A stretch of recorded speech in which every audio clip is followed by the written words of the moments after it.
Number 6.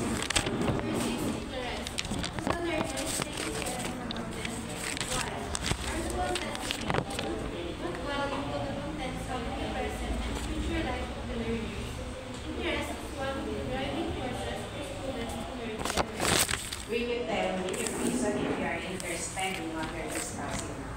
Who has the interest in what we're discussing? Wala na sa doon. Sino na sa doon? Naalis na ako. Wala pang may interest. Tama. Okay, Crisiste, are you interested in what we're discussing? Yes, bakit? Kasi we are future teachers, so ikaw yung pinag-usapan natin. Everyday namin yung makakaharap. So, talagang palawang interest kami kasi ito yung lagi namin sa natin. Alright. Another one, ang quadratic. Nato ka pa? Are you interested in what we're discussing now?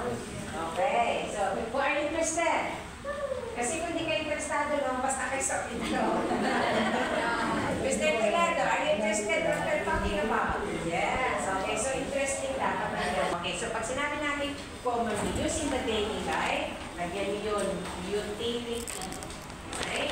And number 2, appropriate to the maturity. Ano yun? Learnability. Valuable in meeting the needs and competencies of the future career.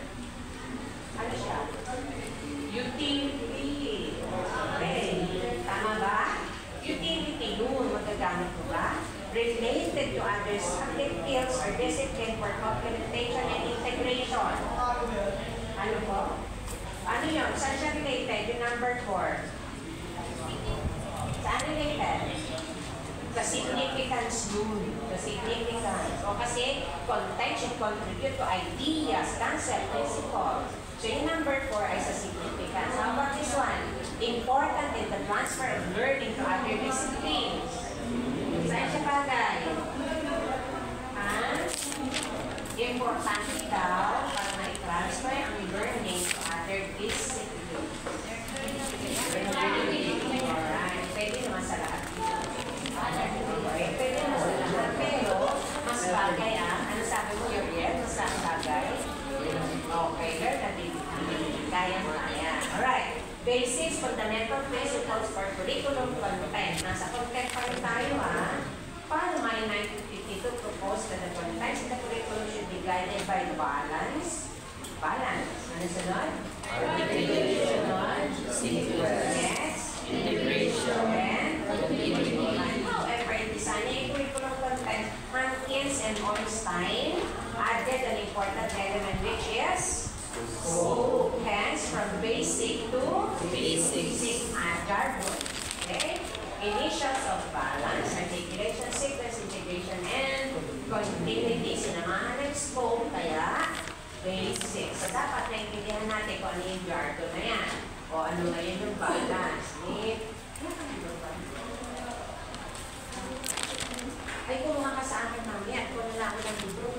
Miss Adire, read balance. Ano yung sabihin ng balance? Sa gilid. Ma'am. Sabi mo, set 21. Balance. Content should be fairly distributed in depth and breadth. This will guarantee that significant contents should be covered to avoid too much or too little of the contents needed within the time allocation. Alright, so kinig number 1, balance is connected or related to feasibility. Lagyan niyo siya. Connected to feasibility. Bakit siya connected sa feasibility? Kasi kailangan daw, ano